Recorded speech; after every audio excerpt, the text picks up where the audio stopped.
On est avec Steve, l'auteur de Merlin, et puis on va lui poser quelques petites questions. Alors, déjà, la toute première, si la boîte veut bien tenir, c'est qu'est-ce qui t'a donné l'idée de créer Merlin, un jeu sur une taverne médiévale? Alors, l'idée de départ, je suis très fan de Nullbuck et Reflet d'Acide et tout ça, donc j'aime beaucoup le médiéval fantastique. Ma ludothèque est entièrement médiéval fantastique et principalement aussi de jeux d'interaction. Donc, la taverne, ça me semblait comme je joue beaucoup à World of Warcraft, tout ça, il y a une ambiance vraiment taverne, médiéval fantastique, Ce Hearthstone, qui etc. explique les elfes qui ont le design quand même un petit peu qui ressemble Oui, aux elfes oui, de World of Warcraft. oui, Les tout elfes de à la fait. nuit, Oui, tout à fait, exact. qui est le peuple que je joue. Voilà. Alors, qui a été le plus difficile à équilibrer entre le deck et le placement d'ouvriers? Le deck, clairement, parce que, comme je le disais pendant la partie tout à l'heure, on a créé un système de points sur Excel.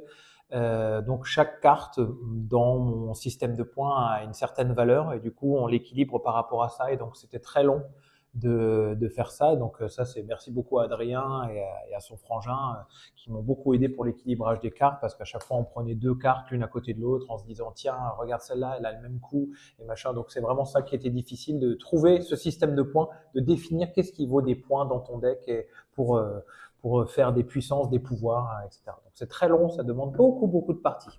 Mais ce qui permet d'avoir un jeu très Oui, équilibré et on prend beaucoup de plaisir à jouer. merci. Alors, Merlin est plein de jeux de mots et de références.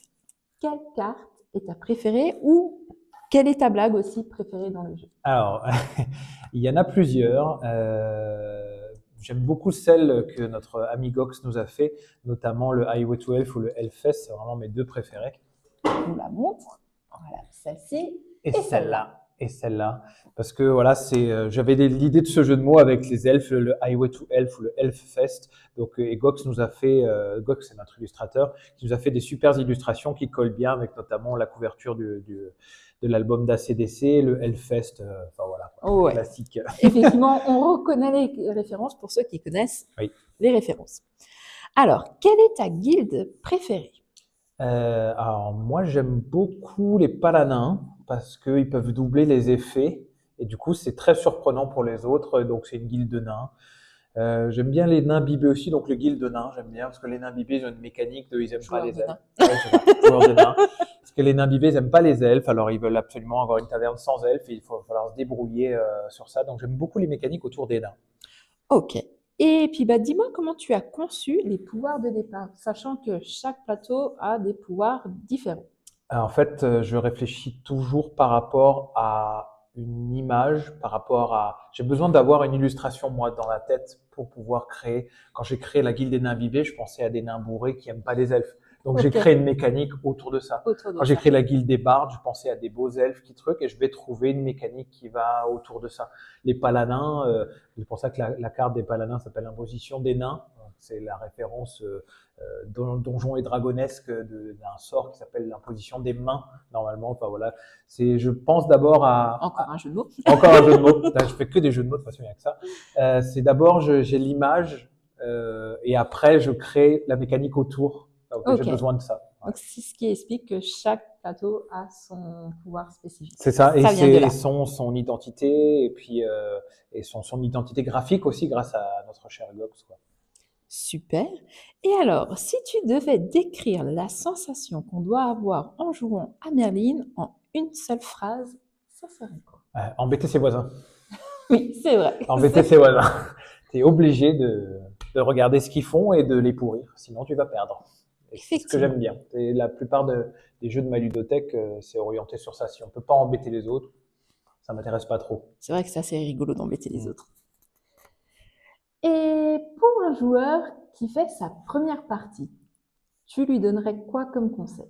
De pas se compliquer trop la vie avec la malice. On va déjà faire des achats avec l'or et la mana et qui prennent une guilde simple comme les gobelins ou les bardes et de pas trop se compliquer la tête avec les combos pour l'instant. Juste acheter des cartes et pas forcément embêter les autres. Juste se concentrer déjà à comprendre comment on score des points.